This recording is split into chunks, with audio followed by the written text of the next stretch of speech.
Hello everyone. Thank you for joining us. Bonjour à tous, bienvenue à ce webinaire sur l'accès universel à la santé reproductive et sexuelle. Ce webinaire est organisé par le responsable de politique et de programme. Il fait partie du programme spécial en santé et recherche sexuelle et reproductive du département qui comprend le service des Nations Unies et le travail de Global Network. Donc, nous travaillons avec le bureau régional de l'OMS pour l'Afrique et comme ancien directeur de l'OMS et du programme spécial de recherche de la Banque mondiale.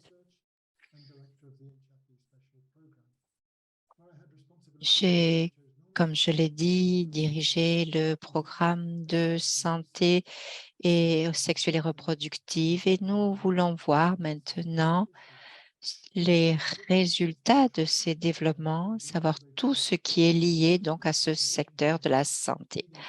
Avant de travailler dans ce domaine, j'ai appartenu au Conseil de santé population pour pouvoir renforcer la santé sexuelle et reproductive. Aujourd'hui, je vais être accompagnée de 3 intervenants qui vont présenter leur propre perspective sur l'utilisation des preuves et la recherche dans l'élaboration de politiques.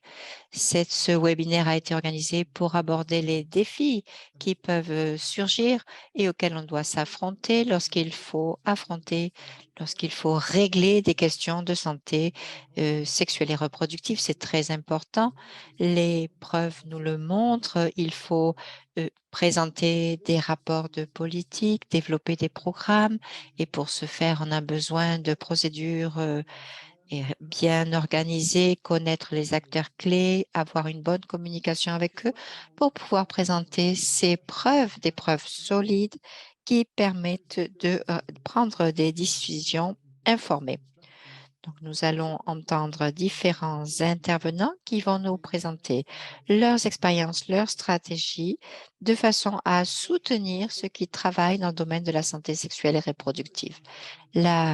Le webinaire d'aujourd'hui va porter sur différents exemples, différents contextes, les facteurs qui peuvent faciliter ou empêcher l'élaboration de politiques et l'évolution dans le domaine de la santé sexuelle et reproductive. Nous verrons donc le rôle des preuves du point de vue des décideurs en politique. Ensuite, nous verrons quelles sont les relations qui existent pour pouvoir connaître les interactions entre les chercheurs et les décideurs pour pouvoir promouvoir toutes les questions et les décisions prises en fonction de ces preuves. Puis nous verrons comment ces preuves peuvent être utiles pour la prise de décision sur le terrain. Avant tout cela, je voudrais voir quelques questions de logistique. Ce webinaire va être enregistré.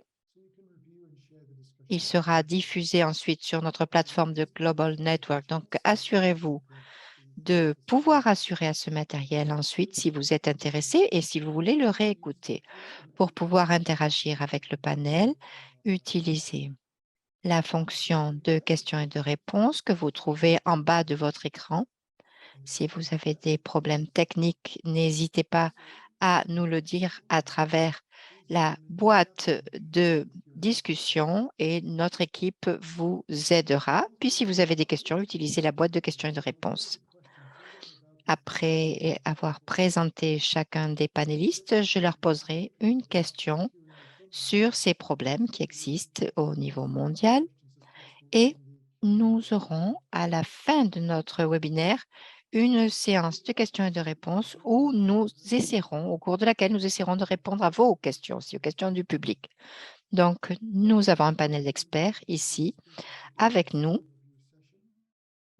Et en premier lieu, je vais vous montrer et vous présenter Dr Sabine. Donc, D'abord, je vais vous présenter le docteur George Dan Hundo, technicien de l'OMS en CCR. Il travaille sur l'accès aux services de santé sexuelle et de reproduction et il travaille sur la couverture sanitaire universelle. Georges, allez-y, vous avez la parole. Merci beaucoup, merci de cette présentation. Merci. Je remercie aussi le Global Health Network qui a organisé ce webinaire. Ça a été un plaisir de travailler avec vous tous et j'espère que cette collaboration va continuer dans le futur. Je veux aussi remercier nos participants qui en font preuve d'intérêt et qui nous offrent leur temps. Et donc, j'espère que nous ne les décevrons pas. Merci. Prochaine diapositive. Prochaine diapositive, s'il vous plaît. Donc, il n'est pas nécessaire de rappeler que les soins de santé sexuelle et reproductifs sont très importants et l'accès à ces services est une composante clé de la santé et de la couverture sanitaire universelle. Pardon. Prochaine diapositive. Malgré les progrès en couverture, beaucoup de pays sont encore très loin de la couverture universelle, de la couverture sanitaire universelle et les services disponibles ne sont pas toujours de bonne qualité, il faut le dire.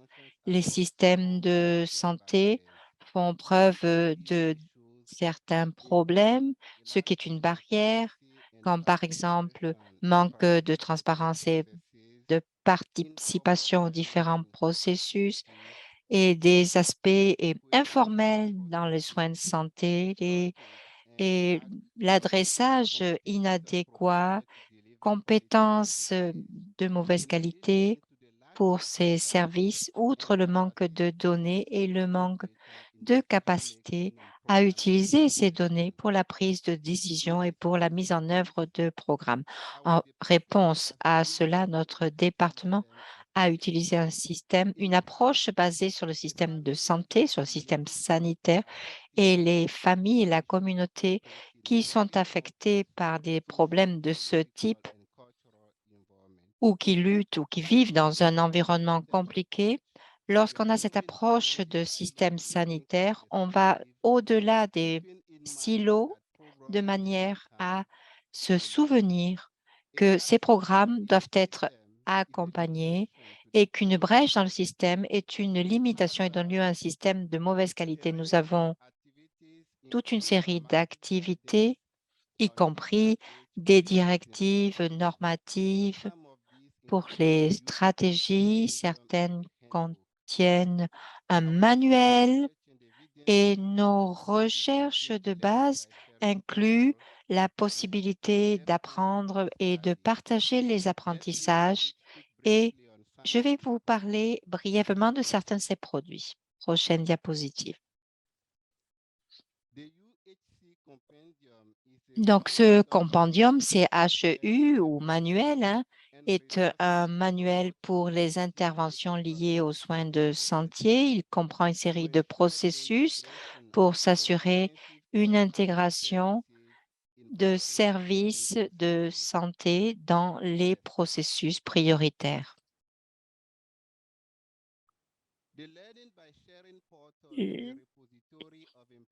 Cette plateforme d'apprentissage que vous voyez ici affichée sur l'écran et présente cette perspective, développe et documente cela à partir de l'expérience de plusieurs pays et tout cela est présenté sur cette plateforme et c'est pour les personnes qui mettent en œuvre des politiques au niveau de la société civile, des différentes organisations et l'objectif est d'avoir un impact dans le domaine de la santé sexuelle et reproductive. Donc, le lancement de cette plateforme aura lieu le 19 juin. Si vous êtes disponible, nous espérons que vous y assisterez.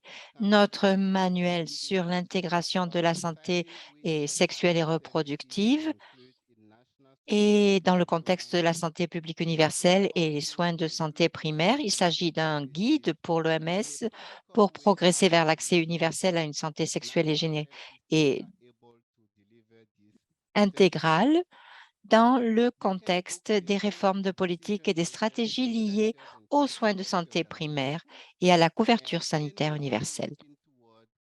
La date de ce lancement de ce manuel sera le mardi 12 juillet. Tous ceux qui travaillent dans le domaine de cette couverture universelle de la santé et dans le domaine de la santé sexuelle et reproductive auront accès à ce manuel.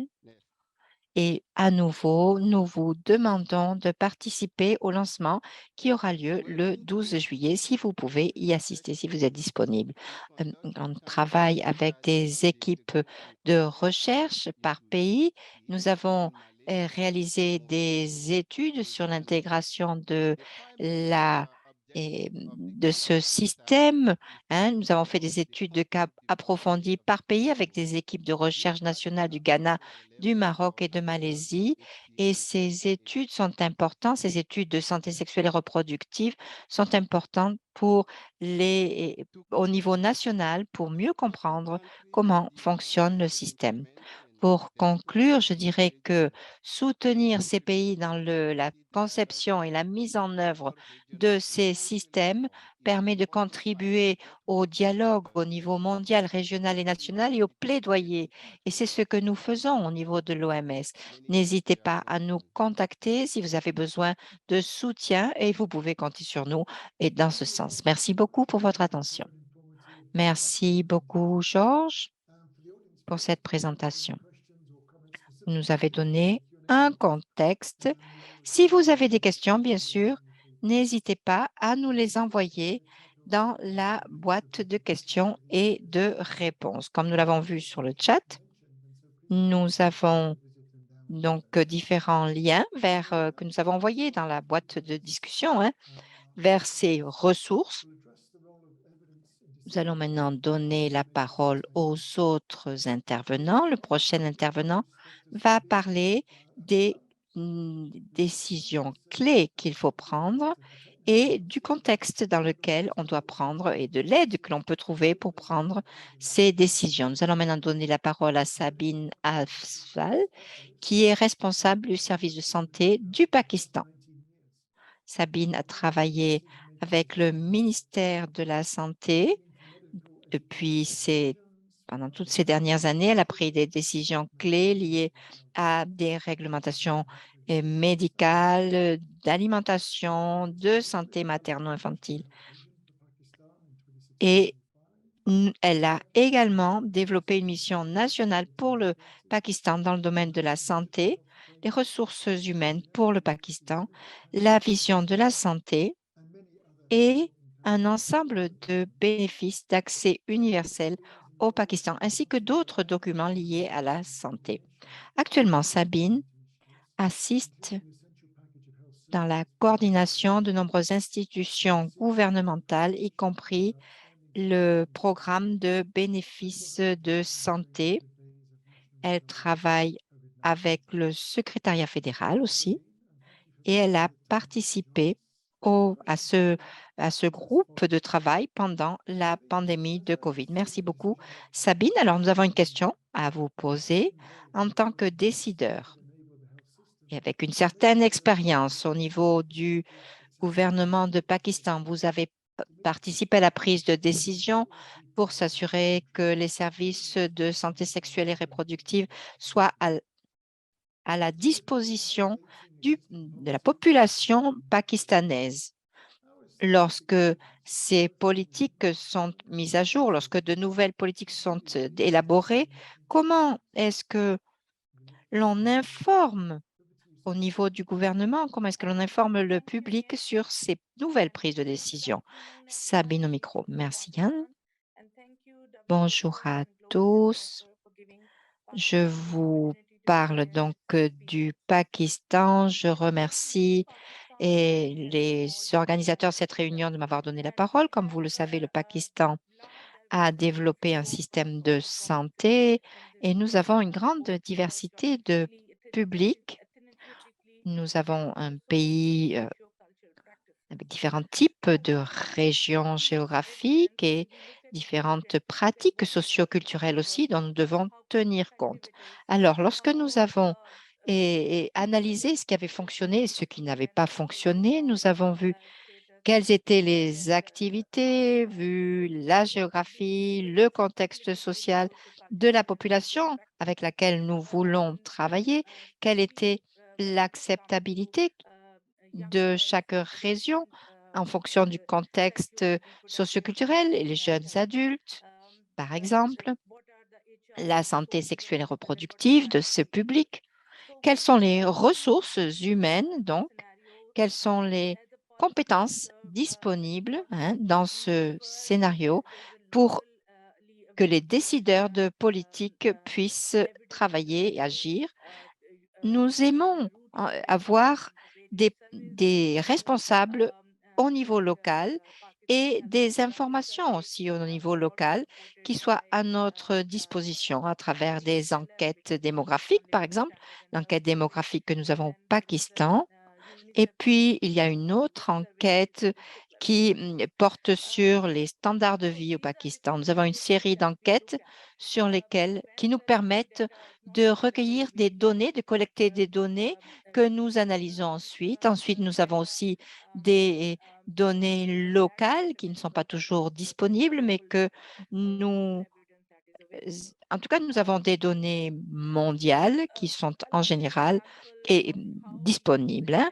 Je vais vous donner quelques exemples sur la façon dont nous utilisons les preuves pour développer nos décisions politiques la, lorsque nous avons dû développer un projet, un grand projet, parce que nous développions un projet générique pour tout le pays, hein. Donc, à l'époque, nous avons beaucoup travaillé, nous avons analysé différents domaines, différents secteurs pour voir quelles étaient les données que nous avions au niveau local, au niveau des districts. On a cherché aussi à utiliser des preuves au niveau national. On a analysé les données. Et lorsque nous ne pouvions pas avoir ces données, accéder à ces données, nous avons travaillé au niveau régional. Et ensuite, nous avons analysé hein, le travail qui avait été fait au niveau des recherches au niveau national. Donc, nous avons travaillé, utilisé les outils disponibles, les registres médicaux. Nous avons analysé tout cela de manière à pouvoir prioriser nos interventions à partir donc de ce projet pour ce qui était le secteur de la santé. Ensuite, ce projet a été mis en place dans toutes les provinces, ce qui a été très, très apprécié parce qu'ensuite, nous avons pu l'adapter à chaque province, puisque nous avons une population très variée au Pakistan en fonction des régions. Donc, nous avons ensuite pu développer donc, ce projet, le mettre en place au niveau local. Il y a eu beaucoup de défis.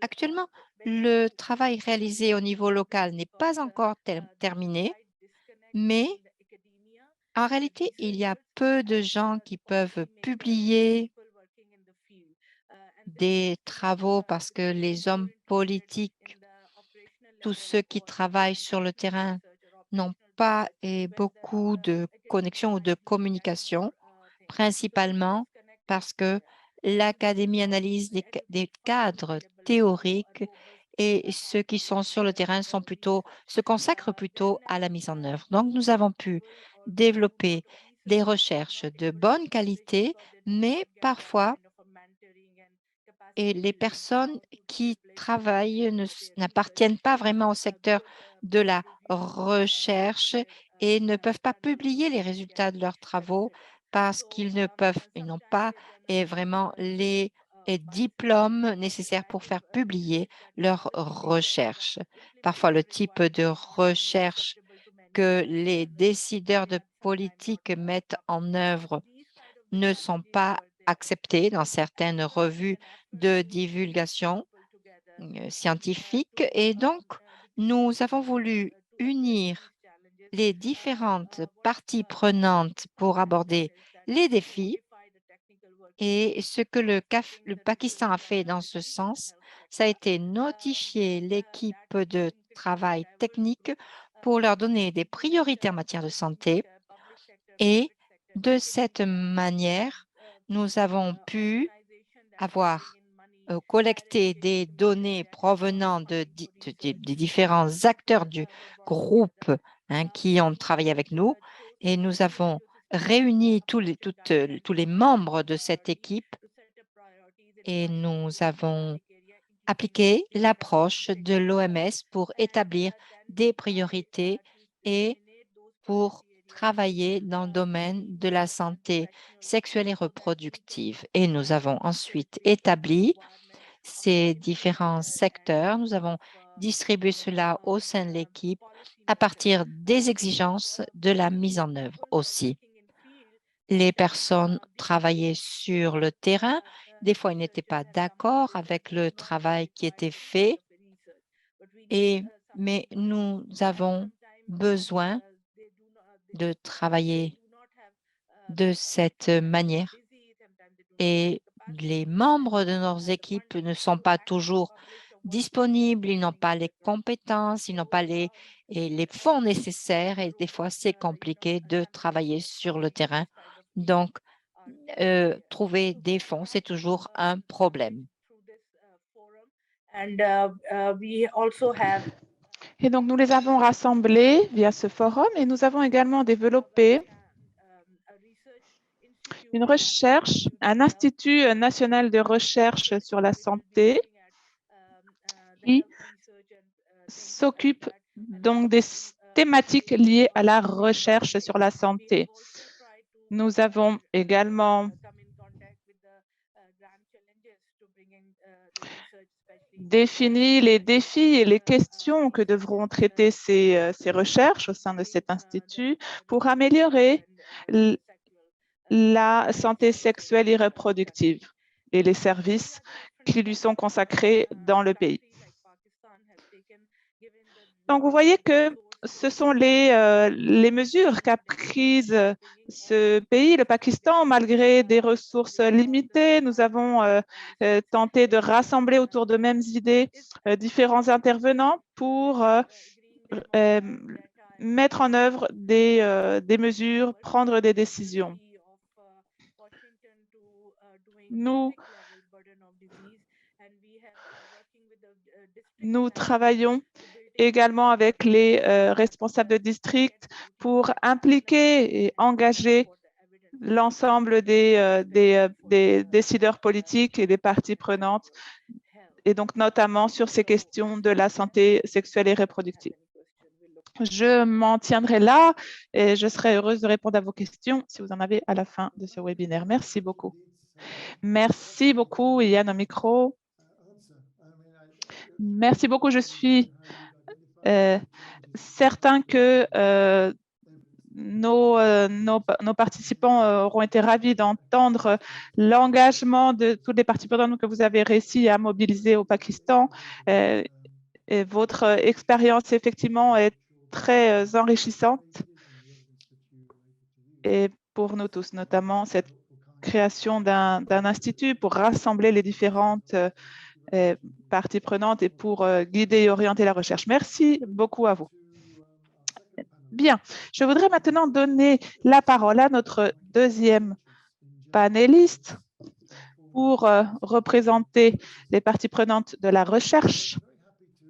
Je suis ravie de vous présenter M. John Atagouba, qui est professeur à l'Université du Manitoba, qui est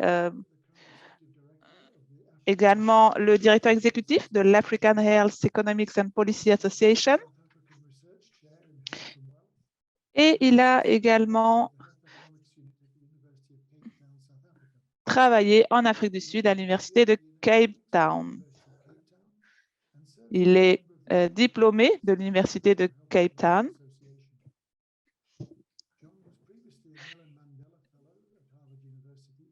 John a également été formé en partie à l'Université de Harvard et s'est spécialisé dans les soins de santé,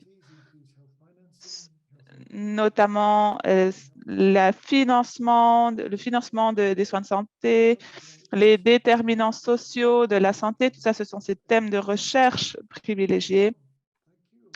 Donc, John, merci beaucoup d'être ici avec nous aujourd'hui. Et ma question pour vous est la suivante.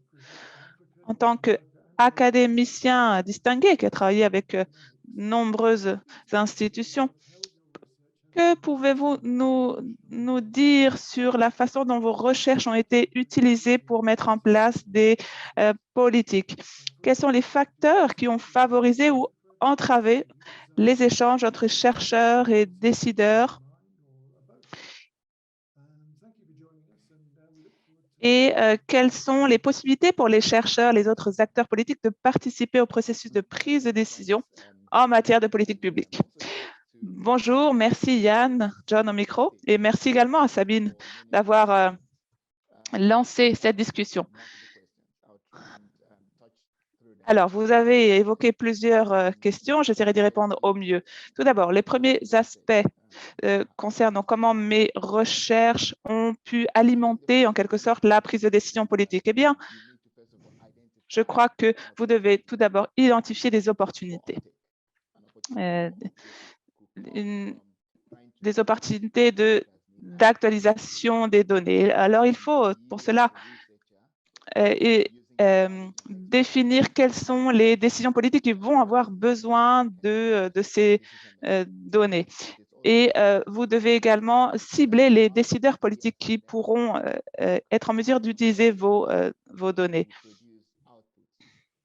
Vous devez ensuite vous mettre en relation avec d'autres chercheurs qui vont produire ces données pour ensuite les communiquer aux décideurs politiques. Donc, c'est une question d'articulation, en fait, des chercheurs et des décideurs politiques. C'est une sorte de mariage. Et si ce mariage ne fonctionne pas bien, eh bien, c'est tout le processus, effectivement, qui est entravé.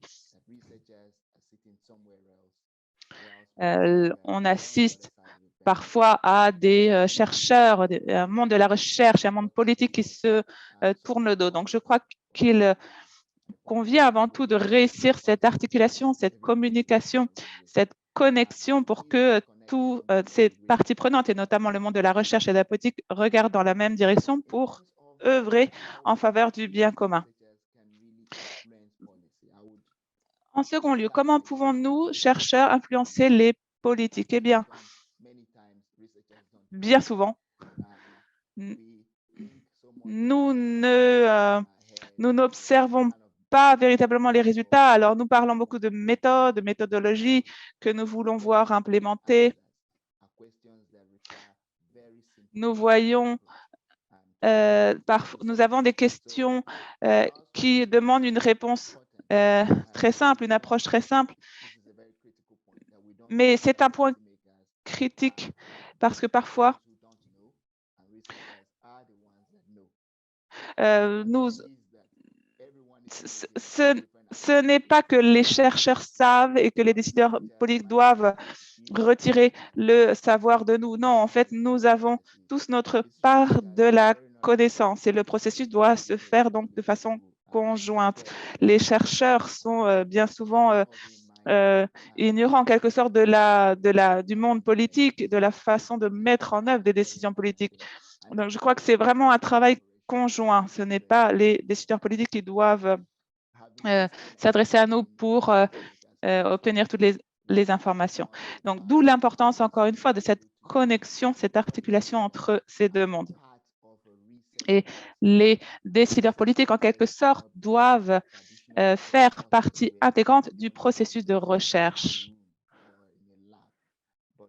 Et les chercheurs doivent sortir, eux aussi, de leur laboratoire, ne pas travailler de façon isolée. Les chercheurs doivent également comprendre quels sont les besoins auxquels sont confrontés les décideurs politiques pour être en mesure de répondre aux questions des politiques. Donc, collaboration, c'est le mot-clé.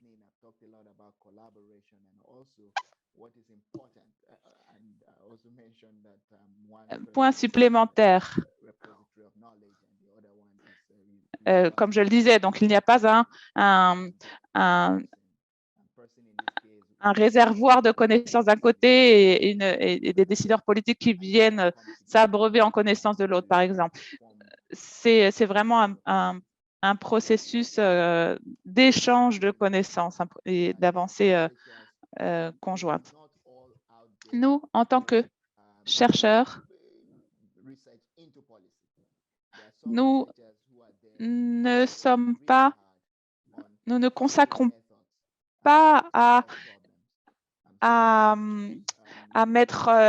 créer des politiques. Nous sommes là pour trouver des réponses, résoudre des problèmes, pour publier des travaux, mais il y a encore tout un travail après à faire pour leur mise en œuvre sous forme de politique.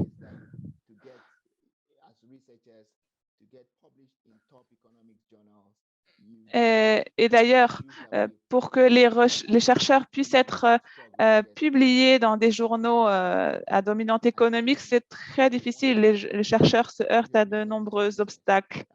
Et finalement, lorsque vous parvenez à faire publier vos travaux dans un journal économique, cela n'est pas suivi d'effet. Donc, je crois que c'est quelque chose auquel on doit réfléchir également, le thème de la publication pour les académiciens, pour que se produise ce mariage entre les chercheurs d'une part et les décideurs politiques d'autre part, pour que les décideurs politiques puissent s'appuyer utiliser, tirer profit des résultats obtenus par les chercheurs, à se documenter et utiliser les résultats de ces recherches qui puissent être publiés dans un premier temps. Donc,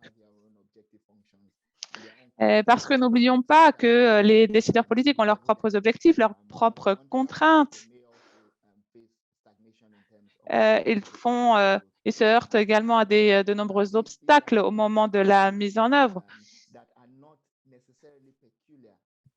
Et ce n'est pas réservé au thème de la santé sexuelle et reproductive. Bien sûr, c'est un processus transversal qui se retrouve dans tous les aspects de la recherche. On ne parle pas, ce ne sont pas des problèmes qui sont réservés aux questions de santé, et en particulier de la santé sexuelle et reproductive.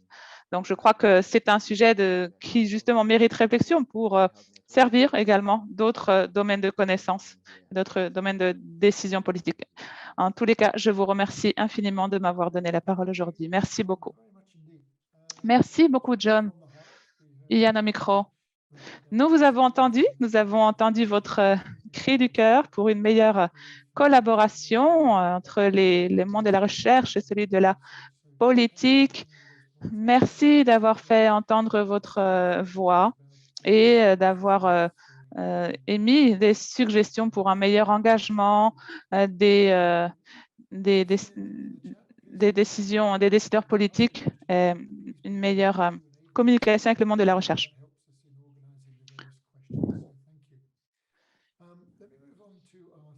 Bien.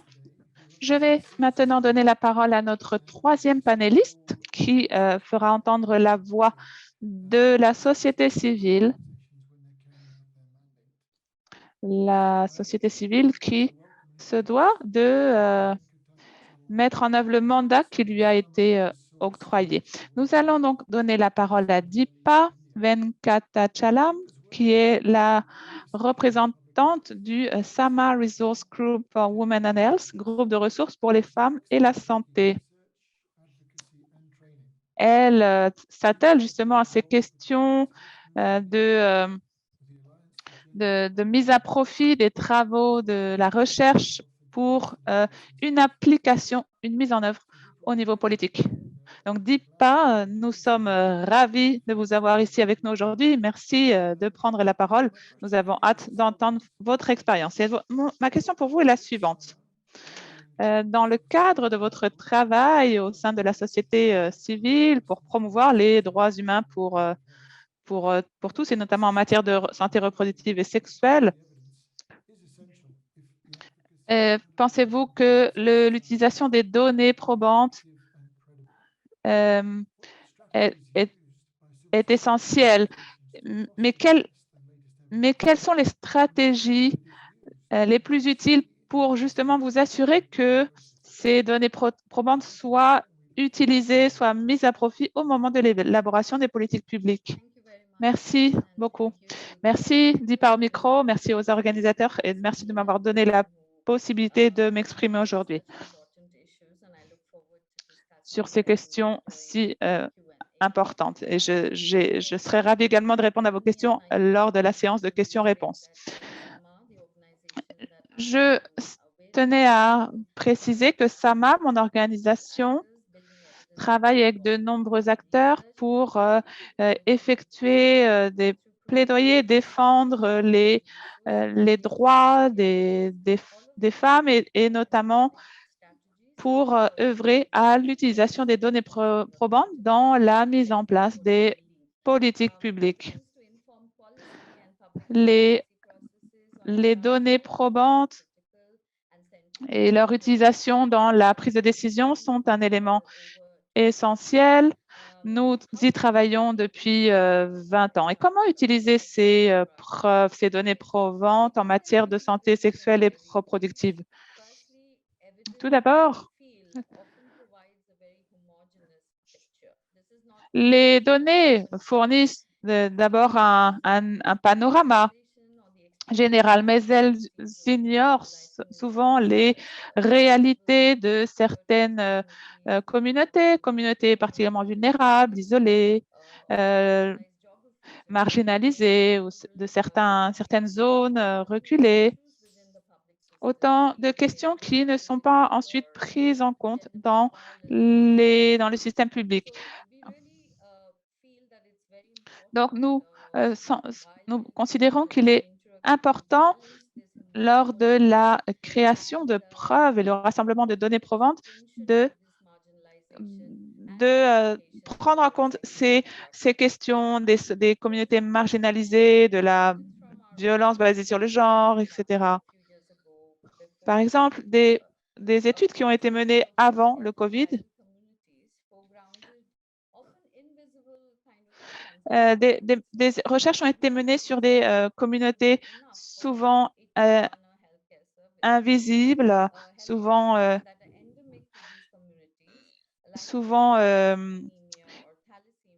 ignorées, et des questions de santé spécifiques à ces données, notamment les questions de genre, de violence basée sur le genre. Et donc, nous avons utilisé ces données pour offrir une meilleure connaissance de la réalité sur le terrain et pour tenter de changer la réalité grâce à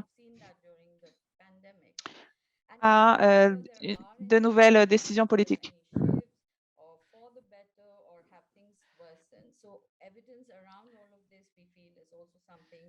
Et donc, dans ce travail, les données sont absolument essentielles, mais il s'agit de bien comprendre la situation pour tenter de changer les choses. Et c'est notamment essentiel pour toutes les activités de plaidoyer, de défense des droits.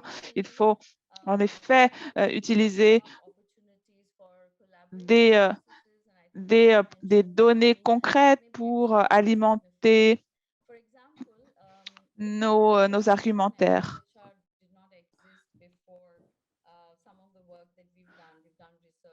Nous avons, par exemple, effectué des recherches récemment, il y a 2 ans, sur la santé sexuelle et reproductive, mais ce processus de collaboration impliquait deux organisations de la société civile, et notamment SAMA. Nous avons travaillé avec d'autres organisations dans cette même entreprise, et cela a permis d'augmenter nos connaissances et nous a permis de mettre à jour nos recommandations en termes de politique et d'implémentation différenciées selon le contexte, avec une prise en compte des différents critères.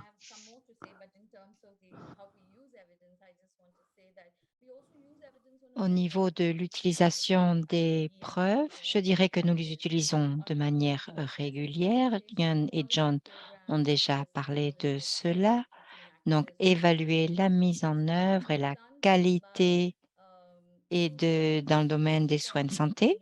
Nous avons fait aussi cela. Nous avons réalisé des recherches avec le système de technologie assistée, santé mentale. Nous avons utilisé ces recherches aussi pour montrer quelles étaient les mesures qui pouvaient être mises en place, qui existaient dans notre pays, qui nous permettaient d'en apprendre davantage. Nous avons aussi travaillé sur la recherche de faits qui est très utile, hein, pour la politique. Donc, recherche de faits, fact-finding, qui nous permettent de euh, parce que dans certains domaines, on a vraiment besoin de preuves de manière urgente. Donc, nous avons fait cela. Nous avons fait aussi des recherches dans le domaine de la stérilisation, des vaccins, et il y a des stratégies qui nous ont beaucoup aidés à promouvoir la santé sexuelle et reproductive et certaines questions que j'ai mentionnées aussi, qui sont la recherche collaborative qui augmente le nombre de preuves collectées auprès d'institutions gouvernementales ou académiques, ce qui aide à présenter des preuves aux décideurs politiques, ce qui montre et l'importance de la mobilisation pour avoir un impact sur le travail réalisé afin de mettre en œuvre des changements, d'évaluer les brèches qui existent et on travaille avec la société civile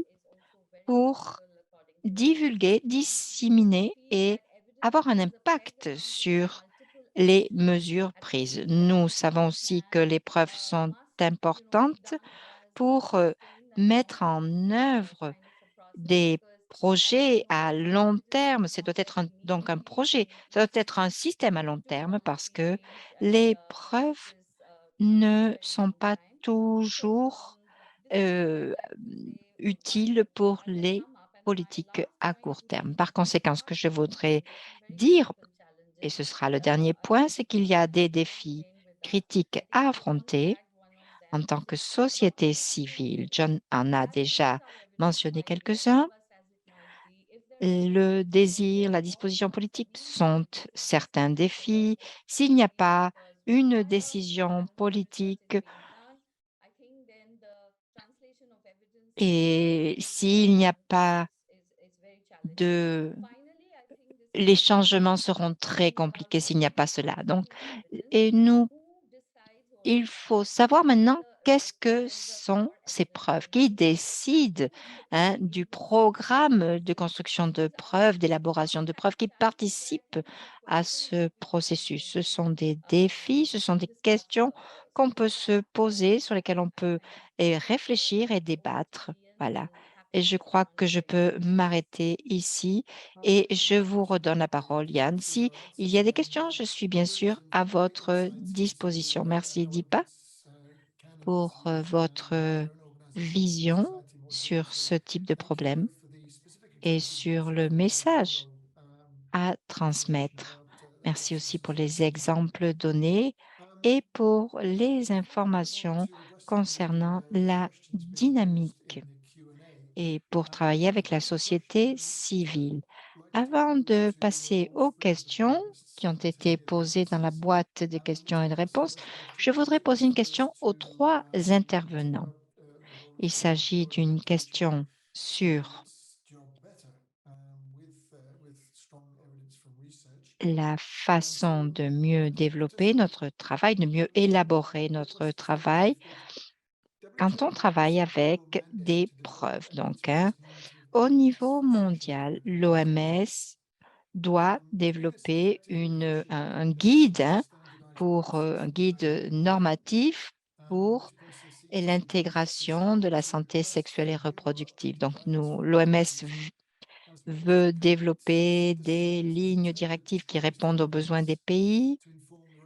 Il veut aussi partager, comparer des preuves qui soient utiles pour mettre en œuvre les recommandations. Les ministères de la Santé, des chercheurs secteur académique et le secteur de la société civile doivent participer pour identifier ces directives de l'OMS afin de mettre à jour le système de couverture sanitaire pour adopter ces recommandations de l'OMS. Donc, à partir de votre propre expérience, est-ce que vous avez des recommandations à nous donner? Est-ce que vous pouvez faire quelques suggestions sur la façon dont l'OMS peut mieux travailler avec ces données de façon à garantir que les recherches soient faites de manière à fournir des données utilisables à partir de votre expérience? Est-ce que vous pouvez nous dire un petit peu donc ce que vous en pensez? On va commencer par John. Allez-y, John. Merci beaucoup. Merci, Yann. Je crois que cette question a différents volets. Je répondrai donc sur un aspect. Je donnerai la parole à mes collègues. Alors, l'OMS. Comment est-ce que l'OMS peut partager et comparer des données? Alors, il y a différents moyens. Ici, le fait que l'on continue à répéter la même chose,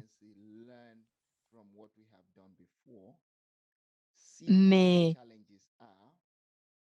en fait, je ne sais pas si on arrive vraiment à apprendre sur l'expérience acquise.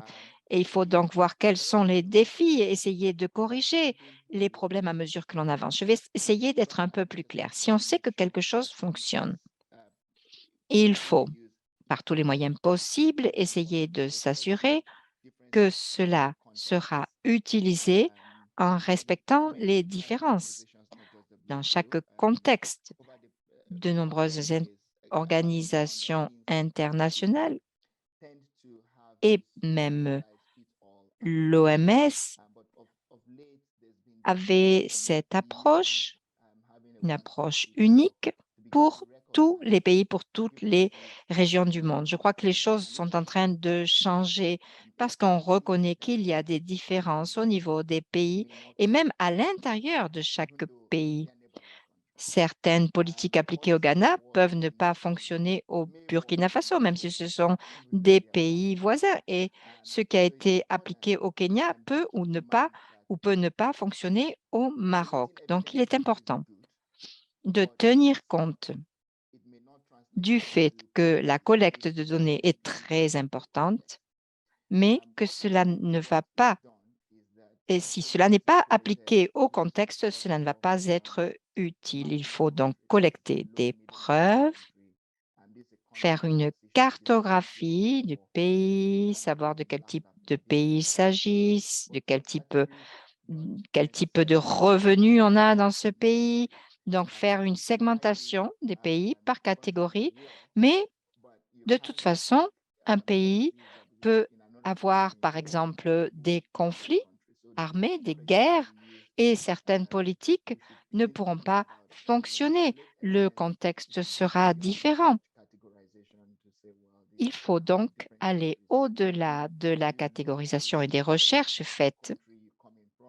Et il faut commencer à analyser vraiment quelles sont les caractéristiques particulières de chaque pays, de façon à savoir exactement si les informations recueillies vont être utiles et vont pouvoir s'appliquer. Parce que si cela ne correspond pas, et cela ne fonctionnera pas. Donc, lorsqu'on collecte des preuves pour les décideurs, les organisations doivent vraiment s'assurer que ces informations soient comparées, filtrées, sélectionnées de façon à ce qu'elles s'adaptent vraiment au pays en question. Et il faut s'assurer que les personnes qui sont sur place dans le pays vont pouvoir adapter les informations à leur cas. Dans beaucoup de pays, par ailleurs, on sait quels sont les problèmes et on connaît aussi les solutions, mais on n'a pas de possibilité de les mettre en œuvre, ces solutions, hein. Donc, quand on n'est pas capable de mettre en œuvre des solutions à cause du manque de ressources ou de finances, que faire? Des fois, les décideurs savent que faire, mais les politiques offertes ne sont pas adaptées. Comment est-ce que l'on va travailler dans ces cas-là?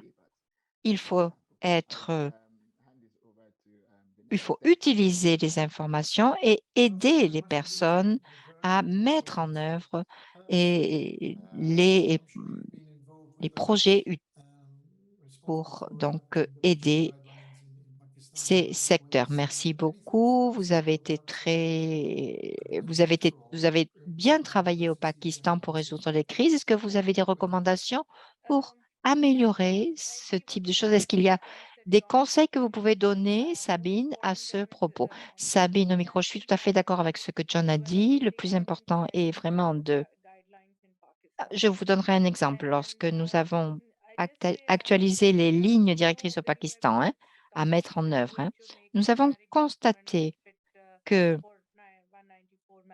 nous devions rédiger un nouveau document qui servirait et tout, pour l'ensemble du pays. Mais je crois que John a dit quelque chose d'important, hein. En tant que bureau régional, nous devons soutenir les pays et les aider à adapter les projets à leur contexte local. Par exemple, John parlait du paquet de bénéfices, hein, de l'ensemble de bénéfices pour la couverture sanitaire universelle. Nous avons élaboré un document générique au niveau national, mais ensuite, on s'est rendu compte que pour chaque district et chaque province, il y avait différentes forces politiques, différents agendas, différents terrains, différentes ethnies, différentes langues, d'autres pratiques culturelles et même dans le domaine de la santé,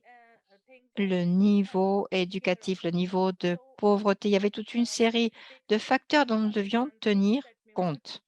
Donc, si l'on prend le cas du Pakistan, hein, en particulier, nous avons travaillé dans la province du Punjab, où il y a une population très élevée, hein, et dans des cas où il y avait moins de population et où les distances étaient très grandes, on avait une autre approche et il nous fallait parcourir énormément de kilomètres pour aller d'un village à l'autre. Donc, si on voulait vacciner la population, par exemple, hein, dans une province, ça fonctionnait bien et dans l'autre, cela ne fonctionnait pas bien parce que on avait le cas d'une ville, mais et et les endroits étaient tellement éloignés les uns des autres qu'on avait un contexte très différent par rapport au Punjab, par exemple. Donc, notre système de vaccination n'allait pas pouvoir être mis en place de la même façon. C'est de cela que nous parlons quand on parle de contexte. Donc, je recommande à l'OMS de nous aider à adapter, à personnaliser, hein, les systèmes de façon à aider les pays à développer des projets ou des systèmes au niveau du pays, mais ensuite à les adapter au niveau des provinces, au niveau des districts, hein, au niveau interne pour tenir compte de toutes ces réalités. Comme cela a été dit, des fois, tout est là, mais on ne le voit pas parce que ce sont des petits groupes de la population qui sont concernés. Il faut voir comment est-ce qu'on peut atteindre ces groupes de population qui, dont les caractéristiques varient, hein. Donc, des fois, on peut travailler avec des ONG, avec des organisations privées qui peuvent vous aider à atteindre cette population. Nous continuons à développer des enquêtes. Nous travaillons dans les districts de notre pays et parfois l'OMS présente des programmes qui sont très compliqués à mettre en œuvre. Donc, nous avons nos propres données où nous avons des sources de données avec lesquelles nous travaillons de manière régulière et parfois, il y a des brèches dans ces domaines aussi, hein. Donc, des fois, nous avons des problèmes liés aux droits humains, par exemple, hein, pour recueillir les données collectées. Donc, avoir les données, ça ne suffit pas. Il faut analyser tout cela, connaître le contexte dans lequel nous voulons appliquer ces directives et travailler dans ce sens. Merci beaucoup, Sabine. Votre présentation a été très utile du point de vue de l'OMS, mais aussi du point de vue de votre expérience au Pakistan, puisque ce que vous dites peut être appliqué à tous les pays, hein, quand on tient compte des directives que l'OMS veut imposer au niveau mondial et qui ne fonctionnent parfois pas. Donc, il y a beaucoup de défis ici dans ce sens. Nous l'avons compris. Une autre question? Et DIPA, il y a beaucoup de directives de l'OMS qui nous obligent à affronter certaines difficultés afin d'essayer de compter sur la participation de la société civile. Et nous avons différents groupes. Par exemple, dans le cas de la santé sexuelle et reproductive, pour l'OMS, c'est un grand défi de pouvoir parvenir à l'ensemble de la société civile et ce serait très utile de pouvoir atteindre tout le monde. Est-ce que vous avez des idées concernant la façon dont l'OMS pourrait articuler cela de manière plus efficace? Dis pas, allez-y, vous avez la parole. Je pense que cette question est un petit peu aussi liée à ce que disaient Sabine et John. Dans certains pays et au sein des pays, il y a énormément de diversité. Donc, pour nous, en tant que société civile, il est difficile de garantir cette inclusion. Je dirais qu'une des stratégies serait de voir si les bureaux régionaux ou les bureaux nationaux peuvent jouer un rôle plus actif pour faciliter ce processus. Je pense que nous avons une société civile très active, hein, en Inde, au Pakistan, dans le pays où se trouve John aussi.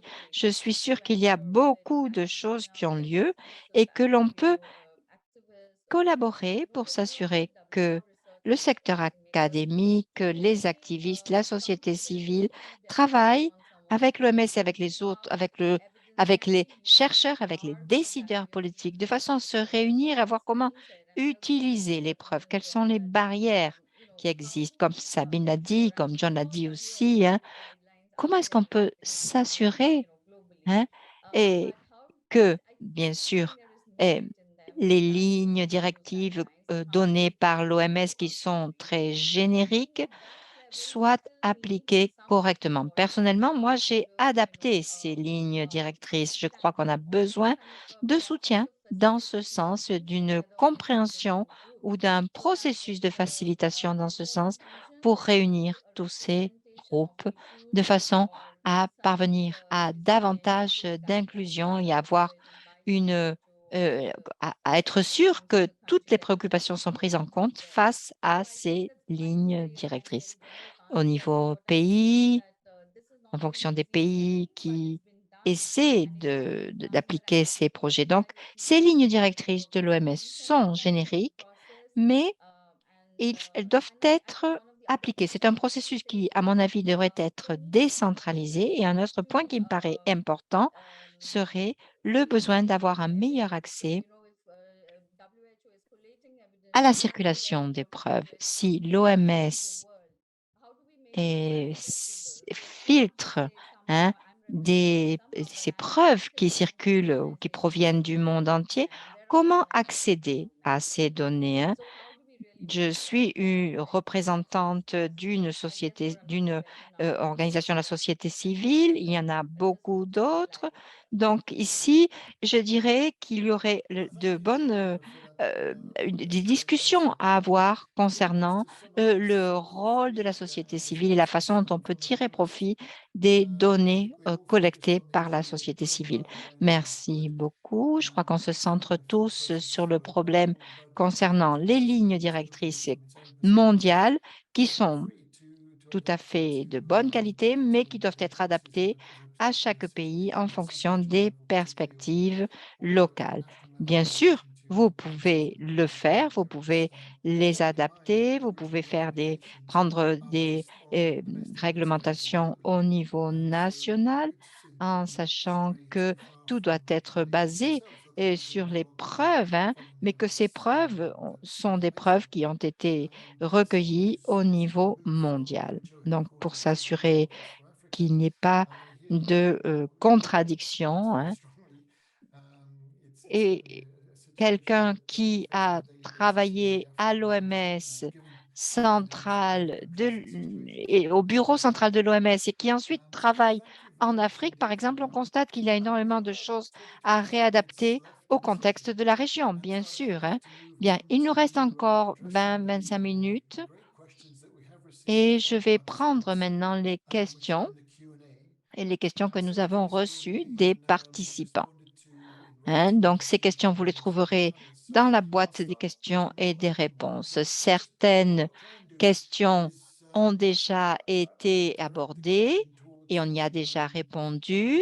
Je vais maintenant prendre les questions qu'elle n'a pas répondu. Je vais les adresser à un des intervenants pour qu'il y réponde. Et ensuite, si les autres intervenants souhaitent y répondre, ils pourront le faire, bien sûr. Donc, je vais prendre la première question que je vais traduire. Donc, l'une des questions aborde la traduction depuis les résultats de la recherche à la politique, c'est-à-dire la recherche en matière de mise en œuvre, d'implémentation. Alors, je crois que John est le mieux à même de nous donner un petit peu de contexte, éléments de réponse.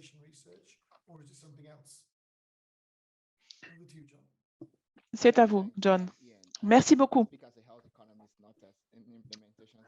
Alors, je parlerai comme économicien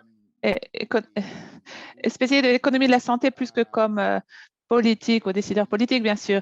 Mais dans un sens, je dirais que il s'agit effectivement de faire évoluer la recherche vers la politique. Donc, c'est une question de traduction.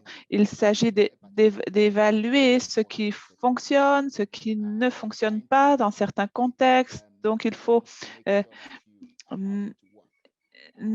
naviguer et adapter les choses pour qu'elles fonctionnent.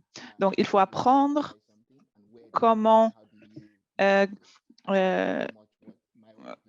apprendre ce qui a fonctionné, comment modifier ce qui n'a pas fonctionné pour, in fine, s'assurer que les résultats de la recherche donc, sont mis en œuvre et aboutissent à une véritable mise en œuvre sur le terrain dans les politiques publiques pour donc aboutir à une bonne politique de santé publique. Et puis, il convient de garder à l'esprit l'importance de l'engagement politique. Si la politique doit fonctionner, pour qu'elle fonctionne, il faut un engagement actif avec la population parce qu'on ne peut pas faire de politique sans garder à l'esprit l'intérêt général de la population et la nécessité d'engager l'ensemble de la population. Merci, John. Merci à vous. Yann au micro à nouveau. Alors, je crois que la prochaine question est plutôt pour Sabine. Cette question demande ce qui peut être fait pour encourager les investissements au niveau national pour l'engagement en faveur de politiques en faveur de la science et comment articuler les politiques et sciences. Sabine. Alors, eh bien, effectivement, au Pakistan, cela a été un véritable défi. En tant que ministre de la Santé, nous avions des ressources très limitées. Et donc, c'était un défi phénoménal.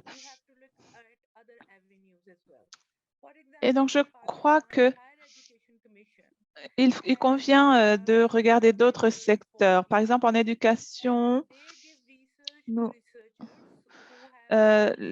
des chercheurs ont reçu des missions et des parties prenantes de l'industrie ont été engagées également. C'est-à-dire que si des choses sont développées dans l'industrie, ils peuvent aider un autre secteur, alors on étend son financement pour que l'industrie puisse produire localement et augmenter sa production si un produit qu'elle a développé peut s'avérer utile. Donc, pour ce qui est de la commission de l'éducation, ils ont plusieurs niveaux de financement, un financement au niveau local et national, et ils travaillent main dans la main avec la recherche pour orienter les recherches en fonction des besoins.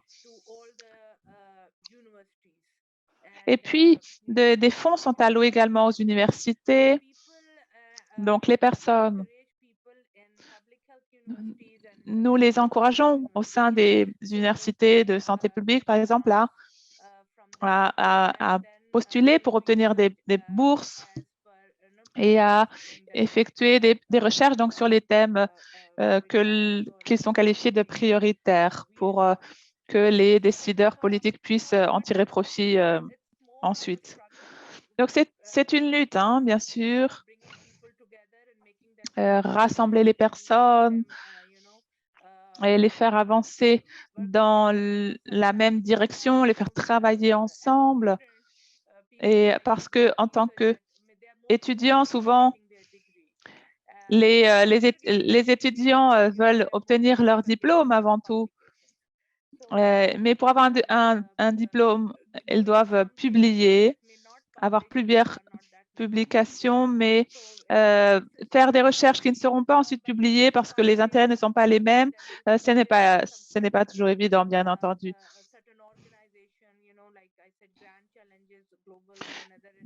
D'où l'intérêt des bourses, de ce genre d'initiative pour leur offrir des financements pour les motiver à effectuer ces recherches. Au Pakistan, nous avons des fonds consacrés à la recherche, mais ce sont surtout des recherches pour des produits pharmaceutiques. Donc, pour les autres questions, effectivement, il faut trouver d'autres stratégies.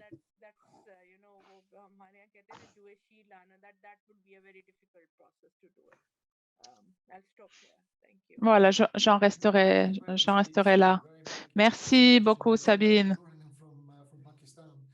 Merci beaucoup de partager votre expérience du Pakistan dans laquelle de nombreux pays certainement se reconnaîtront.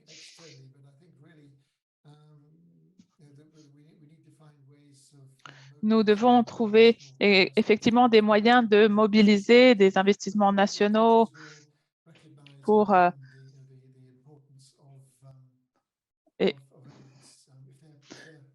et faire reconnaître plus largement l'importance de disposer de données probantes et donc de résultats de la recherche. Alors, une question de Catherine Otieno qui s'interroge sur les stratégies de feedback de la recherche vers la communauté qui peuvent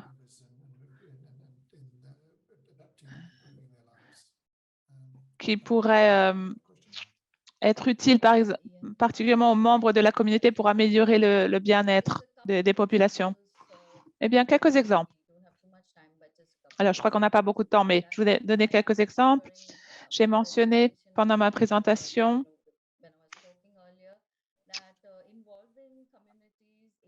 que l'implication des communautés dans le développement et l'identification des domaines de travail, c'est particulièrement utile. Et lorsque l'on peut mettre en place une relation à long terme, cela nous permet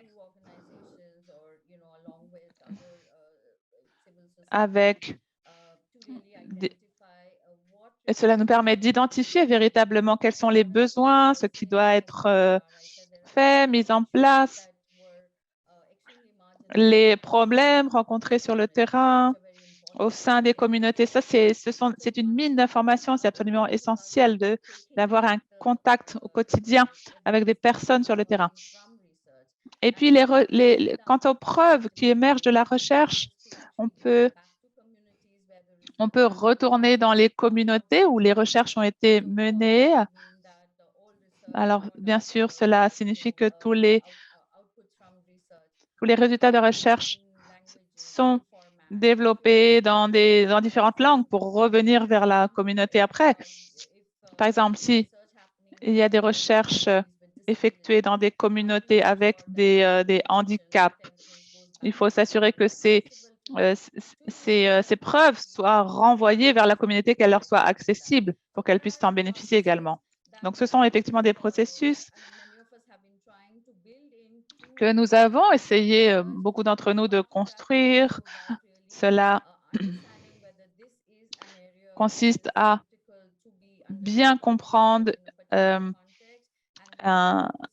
domaine, bien comprendre comment mettre en place une recherche dans un contexte particulier, bien comprendre comment renvoyer, retransmettre les résultats d'une recherche dans la communauté dont cette recherche est issue. Alors, bien sûr, ce sont des processus qui sont spécifiques à chaque communauté, chaque réalité locale, mais c'est essentiel, effectivement. Il y a un micro à nouveau. Oui, effectivement, ce sont des questions épineuses. Il faut fournir les résultats grâce à la recherche et puis les intégrer dans des processus et puis les retransmettre aux communautés. Alors, une nouvelle question pour John. Alors, la collaboration revient comme élément clé. Comment effectivement donc impliquer les décideurs politiques dans la recherche puisque cette collaboration est absolument clé? Comment réaliser cela? Sabine, en tant que décideur politique, peut-être que nous aimerions entendre votre réponse tout d'abord. Eh bien, je crois que nous sommes impliqués. En tout cas, je parle pour mon équipe.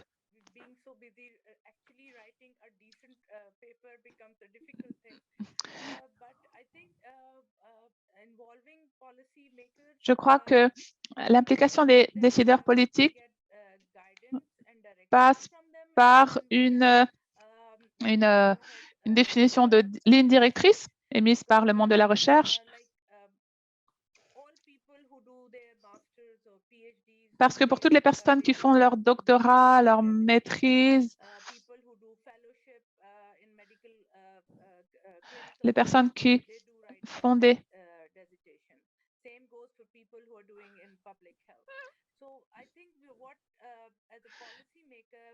pour toutes ces personnes qui effectuent des recherches, ce dont nous avons besoin, nous, les décideurs publics, c'est de mettre en place un groupe de travail technique pour échanger avec eux, pour savoir, pour leur expliquer à ces chercheurs, ces étudiants, nous avons besoin d'avoir des données dans ce domaine. Et venez nous voir si vous voulez participer à la collecte de données et à l'élaboration de résultats de recherche. Je crois que ce dialogue, cet échange doit se faire via des groupes de travail et des réunions régulières. Par ailleurs, Alors, je ne sais pas comment bien l'expliquer, mais les personnes, les techniciens sont d'un grand soutien pour la recherche, mais les personnes plus bureaucratiques, je dirais, comprennent moins bien le travail de la recherche. Par exemple, un secrétaire de la santé travaille plutôt au niveau et ne sera pas au fait de questions très pointues, très techniques du terrain.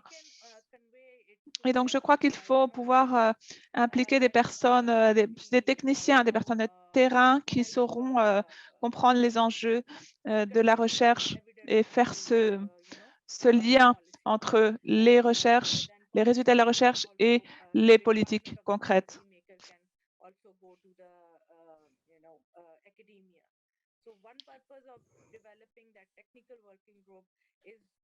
Et donc, je crois que ce développement de ce groupe de travail technique qui rassemble les académiciens, le secteur public, le secteur privé également, et le secteur public, je crois que c'est ce groupe qui doit faire le lien.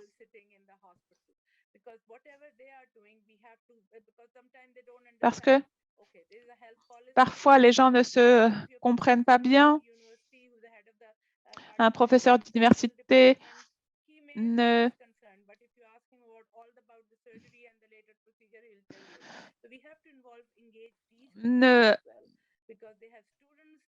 comprend pas forcément tous les tenants et les aboutissants de tous les domaines de la santé, mais par contre, si on lui parle d'une politique concrète à mettre en place dans son domaine, il saura vous répondre. Donc, je crois qu'il faut pouvoir rassembler différents intervenants avec chacun leur domaine de spécialité pour encourager le dialogue et pour donc impliquer notamment les décideurs politiques pour que ces résultats, ces données soient utilisées et soient véritablement mises à profit. Merci beaucoup, Sabine. John, est-ce que vous avez votre perspective à partager? Merci beaucoup, Sabine. Je crois que vous avez bien défini les questions, effectivement. La recherche, moi, je dirais que c'est un processus parce que c'est un processus et un voyage en quelque sorte. Donc, ça ne s'arrête pas à la porte du laboratoire ni à la porte d'une communauté ou à la porte d'un monde politique. C'est un processus dans lequel chacun a son rôle à jouer. Et pour que les décideurs politiques s'impliquent dans la recherche, je crois que je crois qu'ils doivent être impliqués. Il doit y avoir une question de compatibilité. Les chercheurs ont différents types d'incitations, de bourses, effectivement. Et si ces mesures incitatives ne sont pas compatibles avec les besoins du monde politique, cela ne va pas fonctionner. Donc, il faut effectivement identifier les problèmes, identifier les besoins. Vous devez, pour identifier ces besoins, réunir les deux pour savoir ce qui est compatible, c'est-à-dire que si vous identifiez des besoins en matière de recherche, il faut vous assurer que ces recherches sont réalisables sur le terrain et donc que vos besoins soient compatibles avec ce que les recherches peuvent offrir.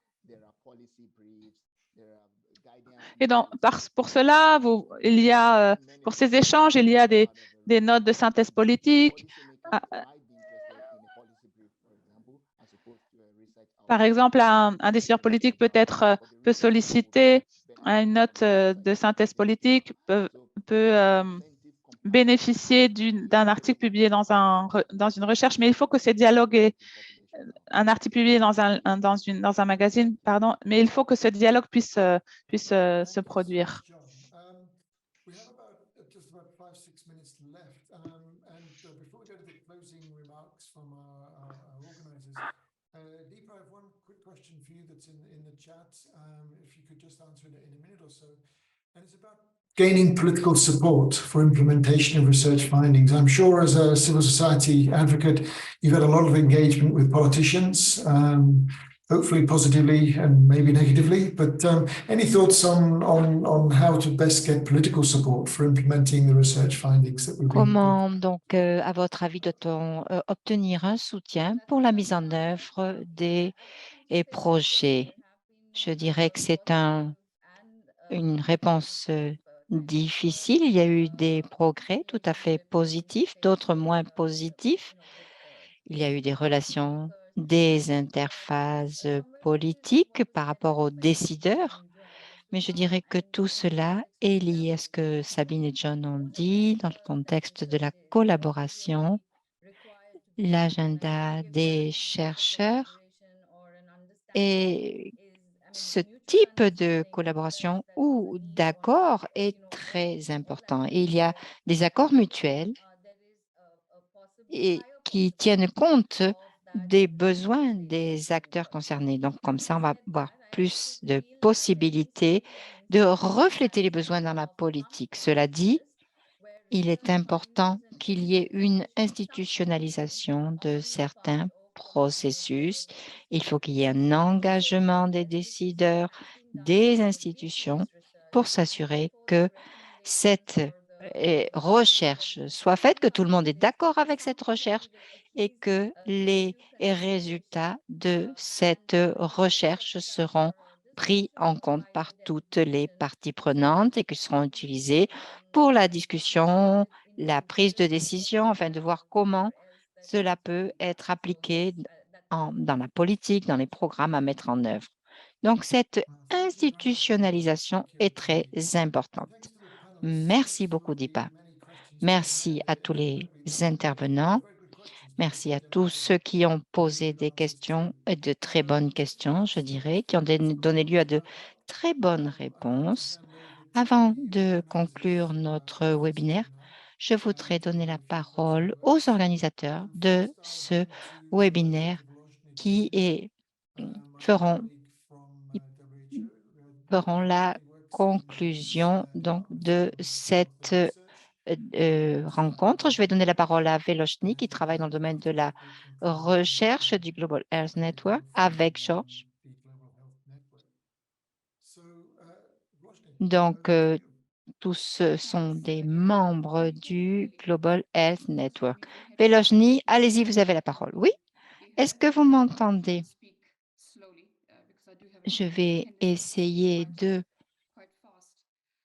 parler à une vitesse raisonnable. Bien, je dirais que les prochaines minutes que nous avons pour conclure l'idée serait de reprendre les contributions faites par les intervenants et par le public, mais je dirais que des points clés qui a surgi dans ces discussions sont le fait que, comme John l'a dit, la recherche est un parcours, c'est un long chemin. Et il y a un proverbe africain qui dit, si l'on veut aller vite, on peut y aller tout seul. Si on veut aller loin, il vaut mieux aller en groupe. Donc ici, vous voyez l'importance de la collaboration.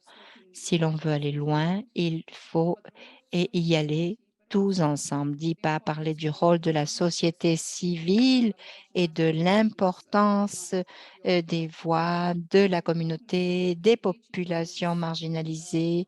Elle a parlé de l'importance de faire participer les communautés et pour qu'ils soient des partenaires de la recherche et pour s'assurer et que la communauté participe afin d'entendre les voix de la communauté au niveau de l'OMS. Il a été dit que par les membres du panel, il a été dit que, comme Sabine par exemple a dit, la population, le rôle du ministère de la Santé, les problèmes de surcharge qu'il y a et concernant ces informations à recueillir. Donc, c'est un message que nous ferons passer à l'OMS. On a aussi parlé de la difficulté à s'adapter et à appliquer les lignes directrices de l'OMS. Donc, l'OMS doit tenir compte de ces différents processus d'adaptation avant de publier ces lignes directrices. Donc, maintenant, on peut se poser une question.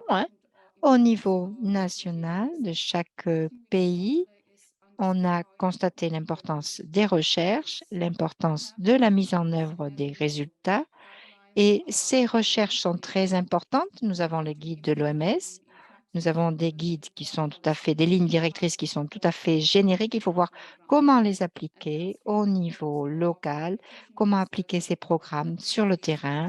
Et cela est lié à l'importance des recherches. La science doit être appliquée, doit permettre d'appliquer ces projets au niveau opérationnel. Donc, on a parlé de l'importance des recherches pour chaque pays et de la possibilité d'investir dans ce sens. Et les pays doivent prendre le leadership ici pour tenir compte des résultats des recherches qui ont été faites. Et il y a beaucoup de points très importants qui ont été mentionnés, mais je dirais que l'un des points importants qui a été mentionné, c'est qu'est-ce que la recherche et à quoi elle sert et quels sont les points sur lesquels nous devons faire des recherches, quels sont les points sur lesquels nous devons obtenir des preuves. Donc, tout cela va donner lieu à une approche et qui va nous permettre ensuite de fournir des informations.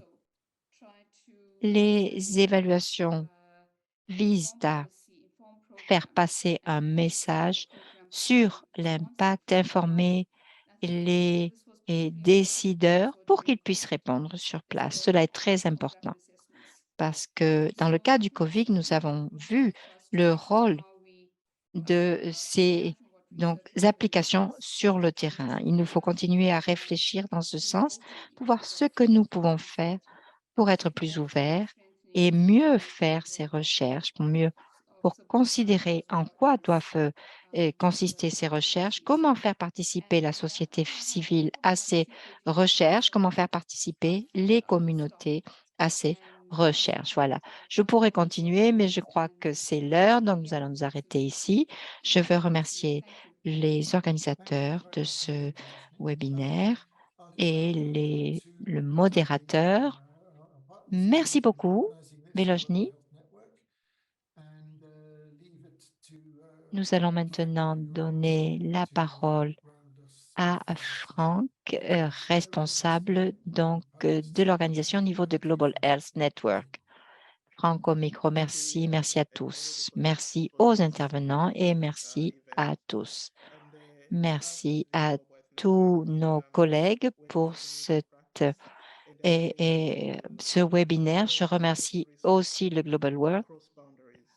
Nous sommes donc le Global Health Network, nous sommes une plateforme. Notre objectif est de faire des recherches et de prospérer pour mettre en œuvre des politiques.